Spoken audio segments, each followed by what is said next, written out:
Hi everybody, welcome back to another video in this stencil series. Today I'm going to be showing you how to create distress ink backgrounds.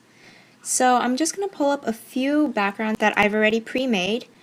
I have a tone-on-tone background where I used red ink on top of a red piece of paper, as well as a background that I created just using a simple yellow color on top of white cardstock. So you'll see you can get different effects with this, and it's just super simple. I'm going to be using this yellow polka dot background, which I made using one of my 4 basic stencils. Inking up these backgrounds is actually really similar to what I did in my last video. I'll just link you to that here. You can head over if you haven't watched it yet. And the only difference is, instead of creating a gradient between colors, obviously I just used one color. And the color I used was Gathered Twigs Distress Ink. I pulled out this sticker sheet by My Mind's Eye. I really liked the thank you sticker on the top, and I thought that would be a great centerpiece for my card. I'm going to be using it as the inspiration for my colors. So I pulled out a dark gray cardstock, which I'm just cutting to be a little smaller than the front of my card. And you'll see I'm just eyeballing it here and cutting it smaller and smaller until it's about the size that I want it to be. And then I pulled out a white piece of paper, and I want to mat that on top of the gray cardstock, just so I have a nice base for my sticker. So once that's there, I pulled out some red twine, which I thought brought in the colors of red on the tag, and I'm just going to be really quickly tying that around.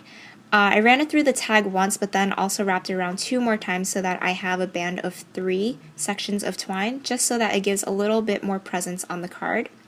And once that's done, I just taped it on the back with some painter's tape to keep it in place.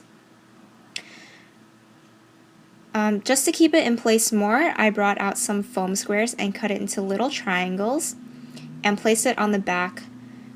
I find that using foam squares is really handy when you're working with twine or string, because usually the dimension of the string makes it hard for stickers to stay on sometimes, so the foam adhesive really helps. And once that was done, I just adhered all the layers together with my tape runner. And I brought out my little container of finishing touches, and this time I decided I would use some sequins. So I pulled out some red ones to again bring in the red color. And I also used some clear moonshine sequins from Simon Says Stamp to put under some of the red ones, just to layer them up and give it more interest. And I'm taking my multi-matte adhesive and using tweezers to place the sequins on and glue them onto the card, and this way they'll stay put because this is a super strong adhesive. And once I'm done with that, the card is all finished. It was super simple to make. I really encourage you to pull out any of your sticker sheets or die cuts, because they make card making really easy. You can see here I use a sticker to inspire my color inspiration for the card, and you can do the same thing when you're making cards. If you're ever stuck, just take some inspiration from some pre-made products. So here are some close-up photos of the card. And I also have a few more cards to show you really quickly. I have this Christmas card that I made last year for the holidays. And for the background, I used my chevron stencil and just inked it up on top of green cardstock to get a tone-on-tone effect. And I have another card that I'd made previously, which is almost the same exact thing, where I used blue ink on top of blue paper.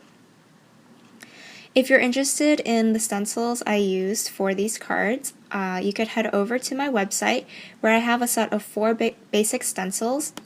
And if you haven't watched my previous video on how to make your own DIY stencils, you can head over here or watch another video in my stencil series. Thank you for watching, and I'll see you again soon.